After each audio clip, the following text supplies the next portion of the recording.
ಮತ್ತೊಂದು unit WTO and GATT. 1939ರಲ್ಲಿ in the year 1939 there will be Second World War which will going to end in the year 1945. After the end of Second World War, three important organizations will going to emerge: IMF, IBRD and ITO. International Monetary Organization, Institutions for Reconstruction and Development, and the International Trading Organizations. ಇದೆಲ್ಲದರ ಜೊತೆ in the year 1949 GATT will come into existence, General Agreement on Trade and Tariffs, in the Havana Charter Act. But this particular GATT will be considered as rich man's club. Why? Because though the objective was to support each other, the member countries, in terms of trade, to reduce the tariffs imposed on the products, that is on exports and the imports, and to encourage the employment level in the market in their own particular country. These were the main agenda or the objectives of the countries. But when you look into the other objectives, like in order to increase the world level production, to ensure steady improvement in the standard of living of the people, all these were the important objectives. And also the important functions were to have smooth economic activity, to have smooth trading activities among the member country, to also with the main the functions is to settle the trading disputes, to act as a forum of trade negotiations. All these were the important functions. Yet it was more supportive to the developed countries compared to the developing countries. That is why some of the countries it criticized it as rich man's club, and thereby it was not totally successful. What happened in the year 1995? In the place of GATT, it was empty for many years. In order to fulfill the functions of or to fulfill the objectives that had made by GATT, in Uruguay round, 8th Uruguay round at Punta del Este in the year 1995, World Trade Organizations came into existence.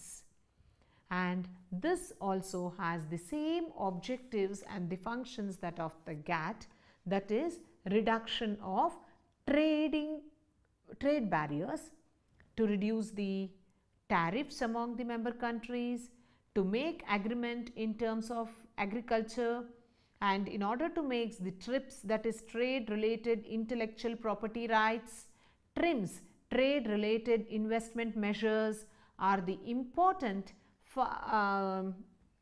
agreement between the or the functions of the WTO. Similarly, India and WTO has a very good relationship. It interferes in terms of reducing the trade barriers, in terms of reducing the tariffs, to make some agreement relating to trade related intellectual property rights, trade related investment measures, and agreement relating to agriculture, AOA anta karitive, agreement on agriculture, AOA. These are the important functions of WTO. ಈ ಪಾಠದಲ್ಲಿ WTO ಮತ್ತು ಗ್ಯಾಟ್ ಅಂತ ಹೇಳಿ ಕರಿತೀವಲ್ಲ, 1939ರಲ್ಲಿ ಮಹಾಯುದ್ಧ ಆಗ್ತದೆ, ಎರಡನೇ ಮಹಾಯುದ್ಧ ಆದಮೇಲೆ 1945ಕ್ಕೆ ಅಂತ್ಯಗೊಳ್ತದೆ. ಆದರೆ 1945ರಲ್ಲಿ ಅಂತ್ಯಗೊಂಡಾಗ IMF, ಅಂತಾರಾಷ್ಟ್ರೀಯ ಹಣಕಾಸು ನಿಧಿ, ವಿಶ್ವ ಬ್ಯಾಂಕ್, ಅಂತಾರಾಷ್ಟ್ರೀಯ ವ್ಯಾಪಾರ ಸಂಘಟನೆ ಅಸ್ತಿತ್ವಕ್ಕೆ ಬರುತ್ತೆ. 1949ರಲ್ಲಿ ಹವಾನಾ ಚಾರ್ಟರ್ ಆಕ್ಟ್ ಅನ್ನುವಂಥದ್ರಲ್ಲಿ, ಆ ಕಾಯ್ದೆಯ ಪ್ರಕಾರ general agreement on trade and tariff, GATT, ಗ್ಯಾಟ್ ಅನ್ನುವಂಥದ್ದು ಅಸ್ತಿತ್ವಕ್ಕೆ ಬರುತ್ತೆ. ಇದರ ಮುಖ್ಯ ಉದ್ದೇಶ ತೆರಿಗೆ ಸುಂಕ ಏನಿದೆ ಸದಸ್ಯ ರಾಷ್ಟ್ರಗಳ ನಡುವೆ ಕಡಿಮೆ ಮಾಡಬೇಕು, ಬಹಳ ಸರಳವಾದಂಥ ವ್ಯಾಪಾರ ವಹಿವಾಟನ್ನು ಸೃಷ್ಟಿ ಮಾಡಬೇಕು ಸದಸ್ಯ ರಾಷ್ಟ್ರಗಳ ನಡುವೆ, ಜನಸಾಮಾನ್ಯರ ಅಂದರೆ ಮೆಂಬರ್ ರಾಷ್ಟ್ರಗಳು, ಸದಸ್ಯ ರಾಷ್ಟ್ರಗಳ ಜನರ ಜೀವನ ಮಟ್ಟವನ್ನು ಸುಧಾರಿಸಬೇಕು, ಇಲ್ಲಿ ಇರುವಂಥ ಉದ್ಯೋಗಾವಕಾಶಗಳು ಜಾಸ್ತಿ ಮಾಡಬೇಕು, ಒಟ್ಟಾರೆ ಪ್ರಪಂಚಾದ್ಯಂತ ಉತ್ಪಾದನೆಯನ್ನು ಹೆಚ್ಚು ಮಾಡಬೇಕು ಅನ್ನೋದು ಇದರ ಧ್ಯೇಯೋದ್ದೇಶವಾಗಿರುತ್ತೆ. ಹಾಗಾದರೆ ಮುಖ್ಯ ಕರ್ತವ್ಯಗಳು ಏನು ಮಾಡುತ್ತೆ ಅಂತ ಹೇಳಿದ್ರೆ, ಇದು ಕೂಡ ಅಸ್ತಿತ್ವಕ್ಕೆ ಬರೋ ರೀತಿಯಲ್ಲಿ ಇದ್ದಾಗ ಅಭಿವೃದ್ಧಿ ಹೊಂದಿರುವ ರಾಷ್ಟ್ರಗಳಿಗೆ ಹೆಚ್ಚು ಆದ್ಯತೆಯನ್ನು ಕೊಟ್ಟು ಅಭಿವೃದ್ಧಿಶೀಲ ರಾಷ್ಟ್ರಗಳಿಗೆ ಮಲತಾಯಿ ಧೋರಣೆಯನ್ನು ತೋರುತ್ತೆ.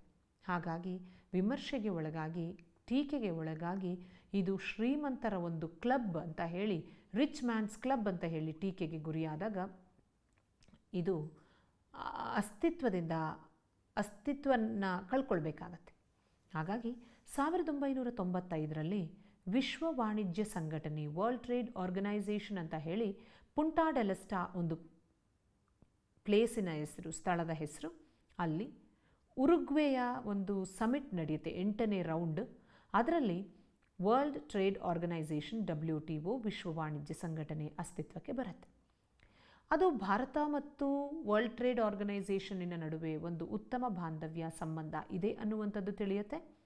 ಇದರ ಉದ್ದೇಶ ಅಥವಾ ಕರ್ತವ್ಯ ಏನು? ಕರ್ತವ್ಯ, ಫಂಕ್ಷನ್ಸ್ ಆಫ್ WTO ಅಂದಾಗ ಅಲ್ಲಿ ಇರುವಂಥ ಟ್ರೇಡ್ ರಿಸ್ಟ್ರಿಕ್ಷನ್ಸ್, ವ್ಯಾಪಾರದ ನಿರ್ಬಂಧನೆಗಳನ್ನು ಸಡಿಲಗೊಳಿಸಬೇಕು, ವ್ಯಾಪಾರವನ್ನು ಹೆಚ್ಚಿಸಬೇಕು, ಹಾಗೆ ಒಂದು ನೆಗೋಸಿಯೇಷನ್ಸನ್ನು ಮಾಡ್ಕೊಳ್ಳೋದಕ್ಕೆ ಸದಸ್ಯ ರಾಷ್ಟ್ರಗಳ ನಡುವೆ ಅನುಕೂಲ ಮಾಡಬೇಕು, ಅಲ್ಲಿ ಒಂದು ಟ್ಯಾರಿಫ್, ಸುಂಕಗಳನ್ನು ಕಡಿಮೆಗೊಳಿಸಬೇಕು, trade related intellectual property rights, ಭೌತಿಕ ಹಕ್ಕುಗಳು ಏನಿದೆ ಅದರ ನಡುವೆ ಒಂದು ಒಪ್ಪಂದವನ್ನು ಮಾಡಿಕೊಳ್ಳೋದು, ಸದಸ್ಯ ರಾಷ್ಟ್ರಗಳ ನಡುವೆ ಹೂಡಿಕೆಗೆ ಒಂದು ಒಪ್ಪಂದವನ್ನು ಮಾಡಿಕೊಂಡು ಕೃಷಿಯ ಬೆಳವಣಿಗೆಗೆ, ಅಭಿವೃದ್ಧಿಗೆ ಒಪ್ಪಂದಗಳನ್ನು ಮಾಡಿಕೊಳ್ಳೋದು, agreement on agriculture, agreement on trade related intellectual property rights, agreement on trade related investment measures ಅಂತ ಹೇಳಿ ಕರಿತೀವಿ. ಇವಿಷ್ಟು ಇದರ ಅಂಶಗಳಾಗತ್ತೆ. ಹಾಗಾಗಿ ಇದರಲ್ಲಿ ನೀವು ಎಕ್ಸ್ಪೆಕ್ಟ್ ಮಾಡ್ಬೋದಾದಂಥ ಪ್ರಶ್ನೆಗಳೇನಪ್ಪ ಅಂತ ಹೇಳಿದರೆ, ಒಂದು ಗ್ಯಾಟ್ ಮತ್ತು WTO ನಡುವಿನ ವ್ಯತ್ಯಾಸ, explain the difference between, not the difference, you can say which factors determines GATT and WTO, which factors determines WTO and GATT, ಯಾವ ಅಂಶಗಳು ಗ್ಯಾಟ್ ಮತ್ತು WTOನ ನಿರ್ಧರಿಸುವಂಥದ್ದು ಅಂತ ಹೇಳ್ತೀರಿ. ಹಾಗೆ ಶಾರ್ಟ್ ನೋಟ್ಸ್ ಅಥವಾ ನೀವು ಎಕ್ಸ್ಪೆಕ್ಟ್ ಮಾಡ್ಬೋದು, functions of ಗ್ಯಾಟ್ and WTO, explain the functions of ಗ್ಯಾಟ್ and WTO, WTO ಮತ್ತು ಗ್ಯಾಟಿನ ಕಾರ್ಯಗಳನ್ನು ವಿವರಿಸಿ, WTO ಮತ್ತು ಭಾರತದ ನಡುವಿನ ಸಂಬಂಧವನ್ನು ವಿವರಿಸಿ.